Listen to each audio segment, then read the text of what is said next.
முழுமையான விடுதலை. கர்த்தருடைய ஆவியானவர் என் மேல் இருக்கிறார். தரித்திரருக்கு சுவிசேஷத்தை பிரசங்கிக்கும்படி என்னை அபிஷேகம் பண்ணினார். லூக்கா 4:18.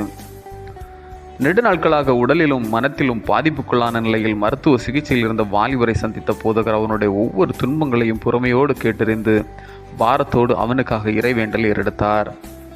அந்நேரமே தனக்குள் மாற்றம் ஏற்படுவதை உணர்ந்தவர் தன்னை அறியாமலே அல்லேலுயா என சப்தமிட்டு கூறினார். அவருக்குள் பெரும் மகிழ்வு. அது அவருக்குள்ளான விடுதலைக்குரிய ஊடகமாக மாறியது. மனுக்குலம் இனம் குறைவுகளை விரும்புவது இல்லை. தன் வாழ்வில் எது இருந்தாலும் பூரணமாக இருக்க வேண்டும் என்பதே விருப்பமாக இருக்கின்றது. ஆகவேதான் இயேசு கிறிஸ்து நாசரேத்தூரில் ஜெப ஆலயத்தில் தொழுகை வேளையில் ஏசாயா தீர்க்கதரிசன ஆகமத்தை வாசித்து குறையோடு இருப்பவர்களின் வாழ்வில் முழுமையை கொடுக்கவே அனுப்பப்பட்டேன் என கூறுகிறார். இயேசு கிறிஸ்து தான் வாழ்ந்த காலகட்டத்தில் நன்மைகள் செய்பவராகவே சுற்றித் திரிந்தார்.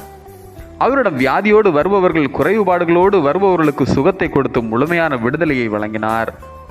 மர்லன் மன்றோ சிறந்த நடிகை. இவள் நடிப்பை பார்த்து உலகம் வியந்தது. திரையுலகம் பாராட்டியது. தனது நடிப்பு திறனால் பிறரை மகிழ வைத்து அவருக்கு ஏராளமான பணம் கிடைத்தது. பிறரை மகிழ வைக்கும் திறனை படைத்த இந்த நடிகைக்கோ நிறைவான மகிழ்ச்சி இல்லை. ஒரு நாள் அளவுக்கு அதிகமான தூக்க மாத்திரைகளை சாப்பிட்டு தற்கொலை செய்து கொண்டாள். இன்று மனிதன் சிற்றின்பங்களினால் வரும் மகிழ்வே முழுமையான மகிழ்ச்சி என நினைத்து தன்னை மாசுபடுத்திக் கொள்கின்றான். முழுமையான மகிழ்ச்சி, முழுமையான விடுதலை என்பது இறைவனால் கிடைப்பவனாகும். இறைவனோடு இணைக்கின்ற போதும் அவ்விணைப்பில் நிலைத்து வாழும் போதும் வாழ்வில் முழுமையை சுவைக்க முடிகிறது.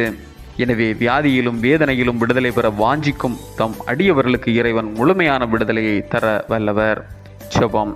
இரக்கம் நிறைந்த ஆண்டவரே, நீர் எமக்கு அருளின நன்மைகளுக்கு நன்றி கூறாமல் நாங்கள் இன்னும் முழுமை பெறவில்லை என்ற எண்ணங்களோடு வாழ்ந்து வருகின்றோம். எங்களை மன்னித்து முழு மன நிறைவுகளோடு வாழ துணை புரியும். ஆமேன். இந்த நாள் உங்களுக்கு இனிய நாளாக மலரட்டும். முழுமையான